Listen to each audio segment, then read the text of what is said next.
Thursday, not doing any kind of opening.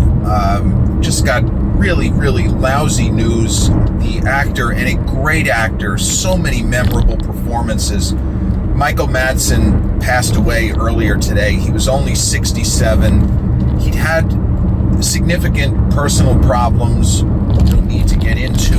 He'd had some legal troubles. According to the police county examiner, he was found unresponsive. Foul play not suspected.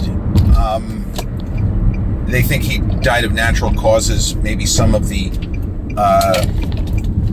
kind of unhealthful things that he was doing over time maybe contributed to his death. They don't know. There's no toxicology report. Remains to be seen if they're going to perform an autopsy. But right now they're saying it appears that he died of natural causes at age 67. And, this has nothing to do with Generation X or Millennial or the Silent Generation or the Boomers or anything.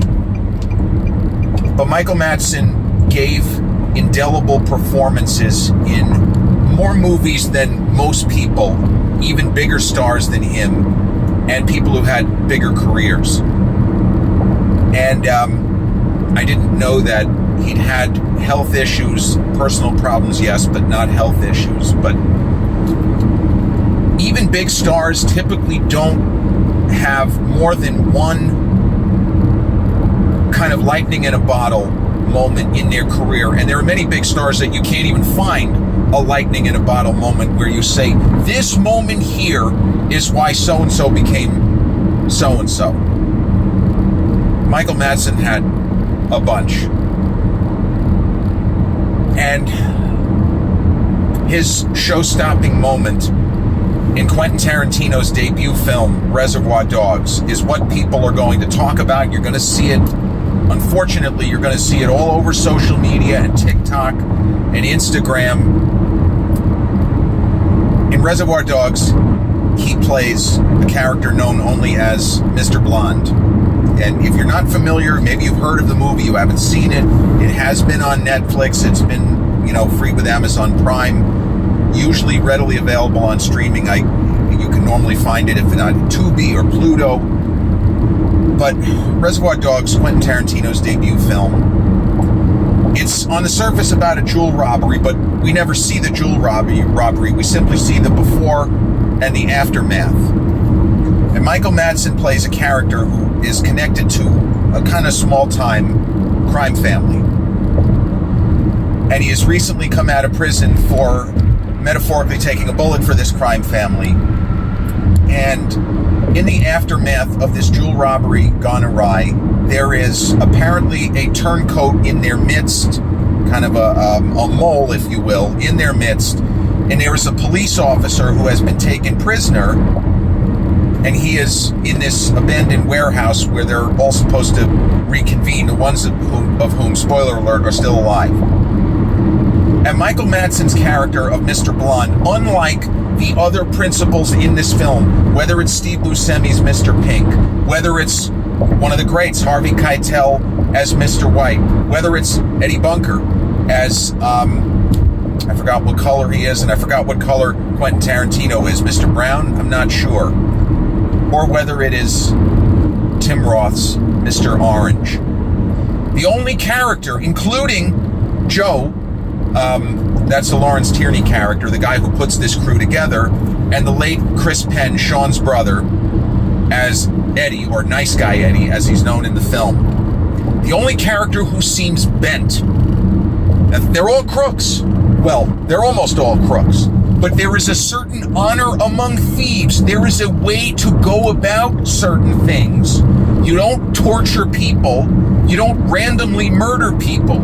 You shoot if shot upon. There is a certain order. And Steve Buscemi's Mr. Pink, this is a big thing for him. The character of Mr. Blonde, played brilliantly by Michael Madsen, could have gotten a Best Supporting Actor nomination. I don't know if he got Independent Spirit or if anybody did, but there are a whole bunch of people. People could argue that Tim Roth should have gotten a Best Supporting Actor nomination. The whole cast is incredible.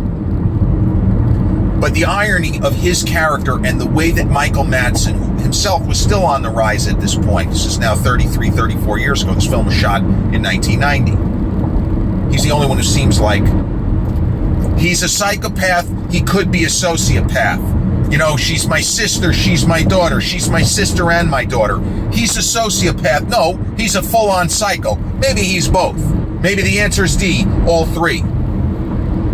But he is chilling in a way that the other actors don't reach. And it's not just the script, it's how he plays the role. And his show-stopping moment is he plays music in the warehouse while he's sipping on a soda, and it's Stealers Wheel, Stuck in the Middle with You. And that song is now famous for its use in this film and for Michael Madsen's extraordinary dance maneuvers, which aren't really that impressive if we're being honest, no offense.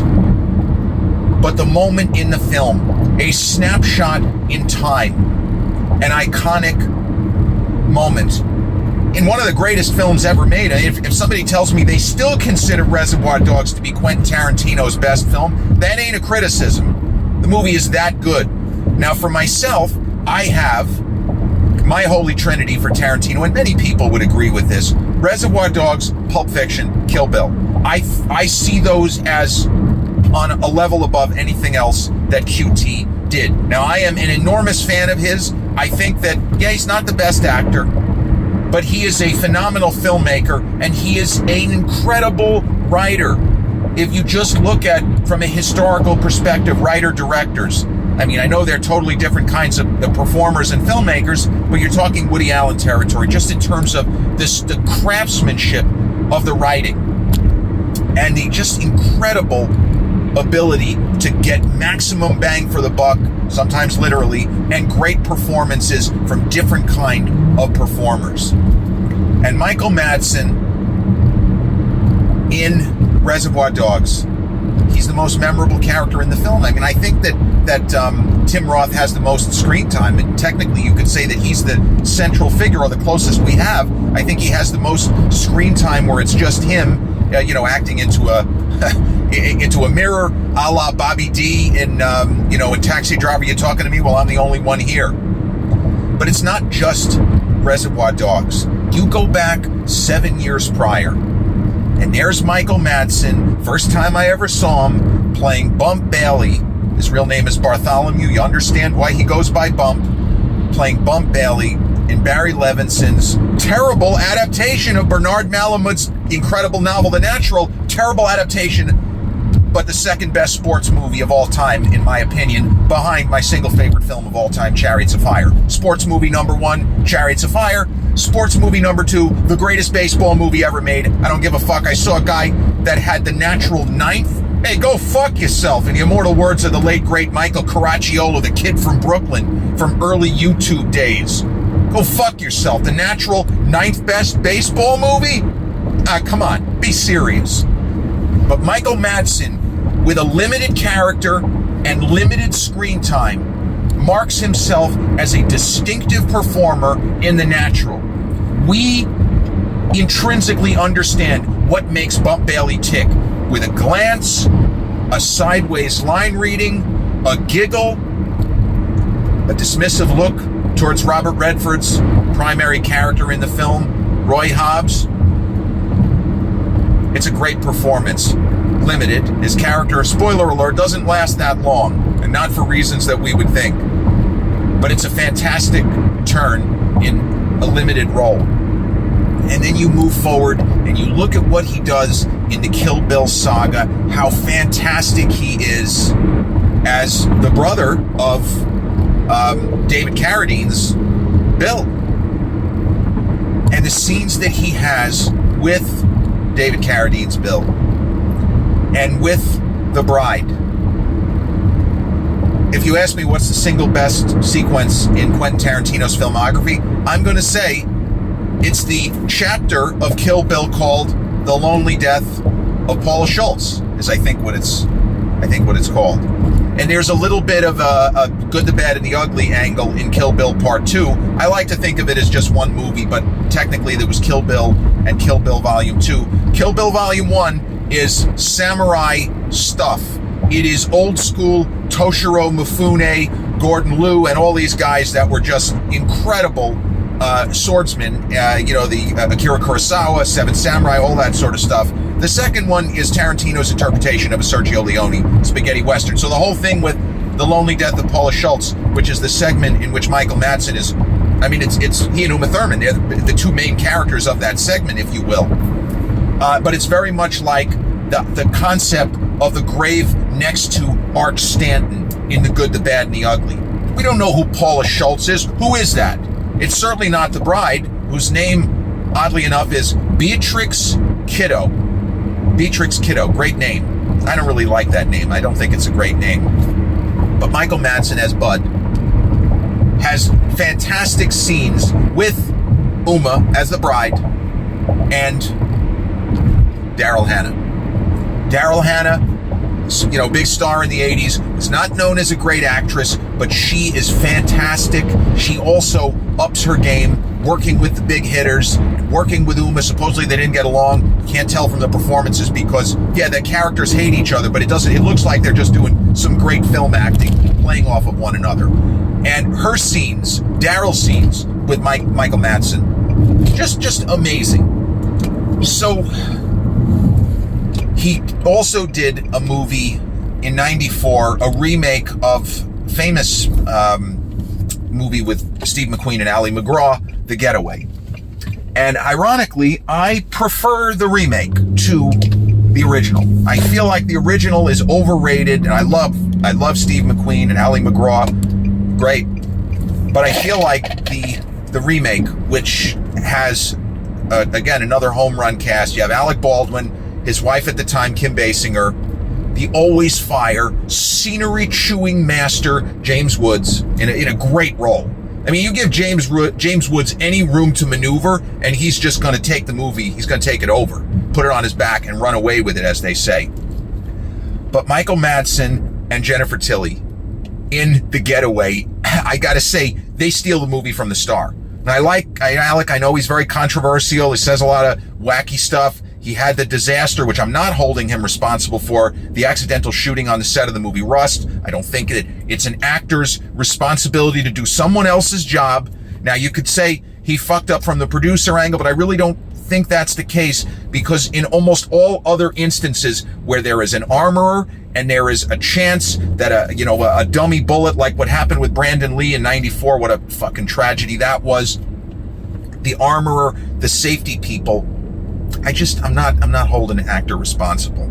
But that's neither here nor there. Alec Baldwin's performance is solid in The Getaway, but Michael Madsen steals the movie. His character, he's so hateful, and yet somehow we almost kind of like him, because he's just such a natural character as a performer, and he had a very unusual kind of charisma. Because, for example, in Kill Bill, there is a moment, and you're going to see this too, where he's talking about the bride, and he's saying that woman deserves her revenge. We did her wrong. We all did her wrong. She deserves her revenge. And she's going to have an opportunity to get it with you, with you, with you. At that point, I think she's already killed like 3 of them. But Tarantino makes it seem as if Michael Madsen's character, Bud, he's just going to, let's go. I'm just going to let her kill. No, she's going to have to earn it. And it's only because of her very specific training in the kind of darkest of dark martial arts that she is able to even have a legitimate showdown, if you want to call it that, with Michael Madsen, who, spoiler alert, he outmaneuvers her and he outthinks her. And she's not expecting it, and neither are we. And it's beautiful work from Michael Madsen in that film. And, he had a TV series which some people were very high on at the height of the poker boom in the mid-2000s. He played a kind of a really grimy poker master. The show was called Tilt. I think it only lasted 1 season, but there were a lot of people said, this is great. If memory serves, it was created by the guys who did Rounders. So, they certainly, David Koppelman and Brian Levian, they certainly knew what they were doing. They understood the ins and outs of the poker world at the higher levels and the kind of lower levels, if you will. But Michael Madsen was he had a kind of authenticity, even in just trashy sci-fi. And I saw it in theaters 30 summers ago, the movie Species, with a really kind of undersold strong actress who looked like a supermodel. I think she was Natasha Henstridge. She gave really good performances in other films. She doesn't have anything to do other than look spectacularly beautiful, and that kind of ties into her alien character. But Michael Madsen, when I think of him, a top 5 best Michael Madsen moment, one of them is in the movie Species. You have a great cast. Alfred Molina, who was just awesome. What a great actor. Doc Ock in the initial run of Spider-Man movies, the Tobey Maguire, Sam Raimi, the first 3. And then he came back for No Way Home. He's great in that too.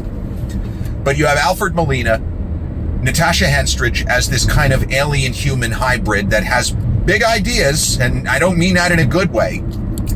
Michael Madsen, and playing the kind of coordinator of the research with this very dangerous and very hot porn star looking alien creature played by Natasha Henstridge. You have none other than Sir Ben Kingsley. And when I tell you Ben Kingsley in that era he was everywhere, I am not exaggerating. He was everywhere. So the Michael Madsen moment, the incredible Michael Madsen moment in the movie Species, which I put in his top 5, maybe his top 3. So this alien creature is starting to wreak havoc, and Michael Madsen is talking with Ben Kingsley's, I forgot the name of the doctor. I don't even remember the name of Michael Madsen's character, but he says to him, because if you think about it, if they have an alien human hybrid, now we're really going down rabbit holes that the movie doesn't even bother with, but I'm gonna give it to you anyways. This film is so entertaining. If you haven't seen it, it's an absolute riot. Even though it's not a comedy, it's a fucking riot. And Alfred Molina is hilarious. So it's a legitimate thing you start to ponder. If you're going to have an alien-human hybrid, why would you have it be a female who could, in theory, reproduce? More potential planet-killing alien creatures. Why would you make it a woman? Why would you do that? Because if it's a guy, how is he's going to have to start hooking up with her? Why would you do that? So Ben Kingsley gives Michael Madsen a look as if he never even thought of it this way. He says, well, we made it a woman because women are more docile and controllable. And Ben Kingsley, Sir Ben, delivers this with a straight face. Women are more docile and controllable. And Michael Madsen, without changing expression, he's totally playing to the audience. Without changing expression, he's almost breaking the fourth wall. And he goes, more docile and controllable? And he kind of looks around and goes, I guess you don't get out much. And if I tell you, when Michael Madsen throws that line at Ben Kingsley, when he says, I guess you don't get out much, the audience was screaming. We were screaming. I mean, that was the highlight of the whole movie. More docile. I guess you don't get out much. So I don't know the particulars, and maybe we don't need to know the particulars of how bad had his life gotten, how much, was he suffering every day? It could turn out that he had been sick for quite some time and didn't tell anybody. We just don't know. Like what happened with Gene Hackman. The last that we had seen Gene Hackman publicly in his early 90s, he appeared to be okay. He was, riding a bike, and he took a wonderful picture. I think he was 91 at the time, with this kid that he was friends with, that he used to ride bikes with. So you just don't know when somebody just doesn't want to talk about the fact that they're coming to the end. Maybe he knew and he wanted it to be quiet. We might find out, we might not. But Michael Madsen, the brother of Virginia, if you didn't know, the star of Candyman and the terrific actress, the Oscar nominee for Sideways, and many people thought that she was going to win. That's a movie that's now more than 2 decades old. She's a wonderful actress, Virginia Madsen. And, older brother Michael, it is sad. It's sad that he's gone. But he gave so many memorable performances, taking characters that weren't even necessarily that interesting on the page and bringing them to vivid and vibrant life. And he will be missed.